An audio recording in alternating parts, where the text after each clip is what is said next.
എനിക്ക് രക്തം കട്ട പിടിക്കുന്ന രോഗമുണ്ട്, മറ്റു പല രോഗങ്ങളുണ്ട്, ഞാൻ ചികിത്സയിലാണ്. എന്നിട്ടൊരു വ്യാജ സർട്ടിഫിക്കറ്റ് കൊണ്ടുപോവുകയാണ്.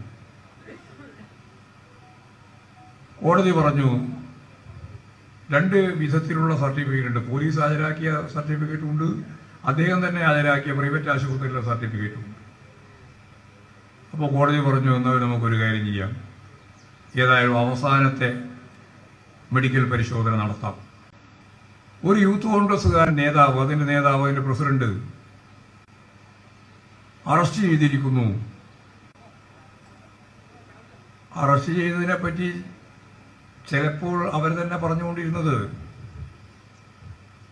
ചിലർക്ക് അറസ്റ്റ് ചെയ്തു കഴിഞ്ഞാൽ രോഗമായിരിക്കുമെന്നാണ്. നടുവേദന, പനി, ഇങ്ങനെയുള്ള രോഗമായിരിക്കും.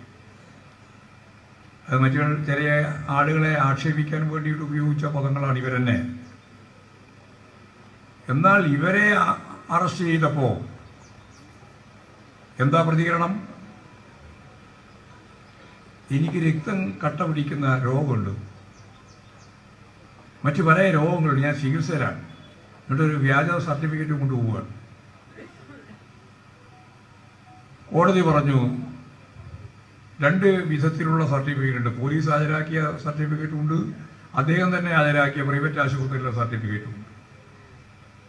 അപ്പോൾ കോടതി പറഞ്ഞു എന്നാൽ നമുക്കൊരു കാര്യം ചെയ്യാം, ഏതായാലും അവസാനത്തെ മെഡിക്കൽ പരിശോധന നടത്താം.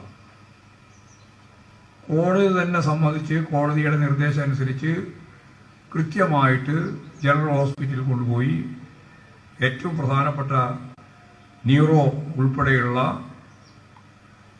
പ്രധാനപ്പെട്ട ഡോക്ടർമാർ പരിശോധിച്ചു. അത് ഇന്നലെ ഇങ്ങനെ കമന്ററി പറഞ്ഞുകൊണ്ടിരിക്കുകയായിരുന്നില്ലേ, പരിശോധിച്ചു.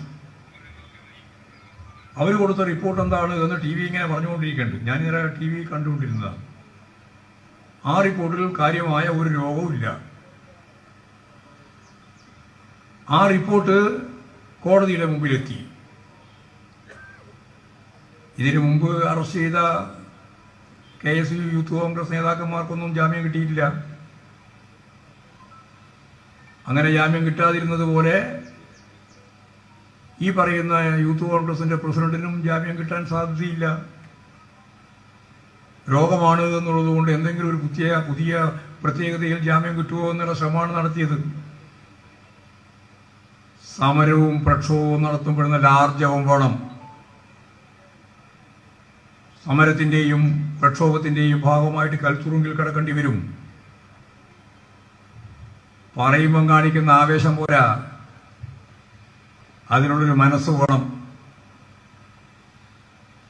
കൊടുങ്ങല്ലൂർ SFIയുടെ ഒരു പ്രവൃത്തിയെ അറസ്റ്റ് ചെയ്തു. വീട്ടിൽ തന്നെയാണ്, അമ്മയുടെയൊക്കെ മുമ്പ് തന്നെയാണ് അറസ്റ്റ് ചെയ്തത്. അറസ്റ്റ് ചെയ്ത് പിന്നീട് ജാമ്യം കിട്ടി തിരിച്ചു വരുമ്പോൾ ആ അമ്മയുടെ മുമ്പിലേക്ക് മകളെത്തിയപ്പോ രക്തഹാരം അണിയിച്ച് സ്വീകരിച്ച പാരമ്പര്യം ഈ കേരളത്തിൽ ഇതിന്റെ ഒപ്പം തന്നെയാണ് ഉണ്ടായത് എന്ന് നിങ്ങൾ മനസ്സിലാക്കണം. അതാ ഇടതുപക്ഷ പ്രസ്ഥാനത്തിന്റെ, പുരോഗമന പ്രസ്ഥാനത്തിന്റെ, SFIയുടെ നിലപാട്. കേസിന്റെ ഭാഗമായിട്ട് ജയിലിലൊക്കെ പോകേണ്ടി വരും. അതേപോലെ തന്നെ സമരത്തിന്റെ ഭാഗമായിട്ട് ജയിലിൽ പോകേണ്ടി വരും. അങ്ങനെ ജയിലിലും കേസിലൊന്നും പെടാത്തവരൊന്നും ഇല്ലല്ലോ ഇവിടെ കേരളത്തിൽ ഇടതുപക്ഷ പ്രസ്ഥാനത്തിന്റെ ഭാഗമായിട്ട്. നിങ്ങളെ ഈ യൂത്ത് കോൺഗ്രസിന്റെ ഒരു സംസ്ഥാന നേതാവ് നേരത്തെ പറഞ്ഞതുപോലെ പ്രസിഡന്റായത് തന്നെ കൃത്രിമമായ മാർഗത്തിലൂടെയാണ് എന്ന പ്രശ്നം കൈകാര്യം ചെയ്തു വന്നപ്പോ ഇപ്പോ TV രാവിലെ തുറന്നു നോക്കിയപ്പോൾ ഞാൻ കണ്ടു, എന്താണെന്നറിയാം, രാഹുൽ മാക്കൂട്ടത്തിലെ ഒരു ഹീറോ ആക്കിയിരിക്കുന്നു. ആരാക്കി? ഇങ്ങളെല്ലാക്കി.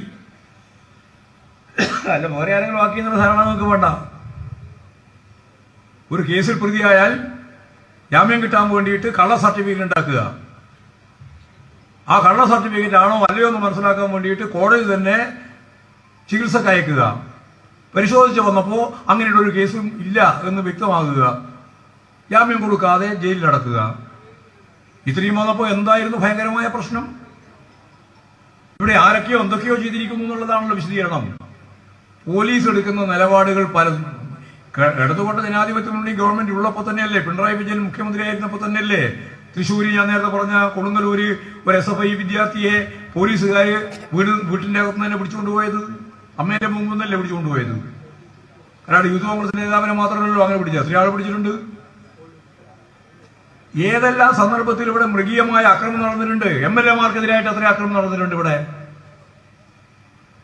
ഇതൊന്നും ആളുകൾക്ക് ഓർമ്മയില്ല എന്നാണോ ധാരണ? നിങ്ങളുടെ ഉമ്മൻചാണ്ടിയുടെ അല്ലെങ്കിൽ കോൺഗ്രസിന്റെ UDF-ന്റെ ഭരണകാലത്ത് ഈ കേരളത്തിൽ ആർക്കെല്ലാം കേളുകോട്ടനെ അടിച്ച് തല പൊളിച്ചിട്ടില്ലേ? കേളുകോട്ടൻ എന്ന് പറയുന്ന ദേശീയ സ്വാതന്ത്ര്യ പ്രസ്ഥാനത്തിന്റെ നേതാവല്ലേ?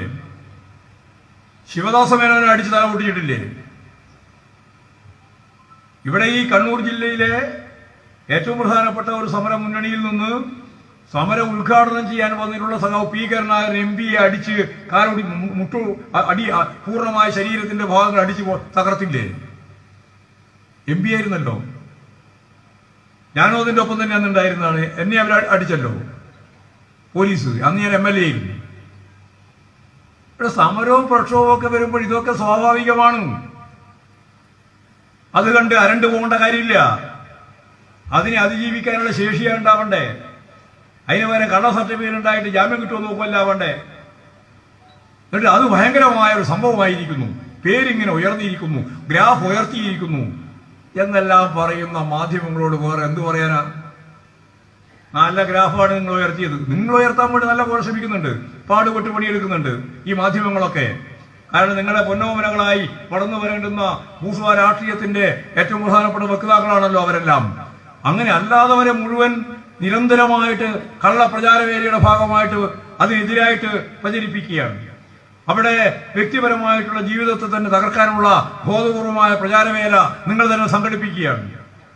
ഇത് രണ്ടും നിങ്ങൾക്കറിയാം, അത് രണ്ടും നിങ്ങൾക്ക് അറിയാമെന്ന് ഞങ്ങൾക്കും അറിയാം.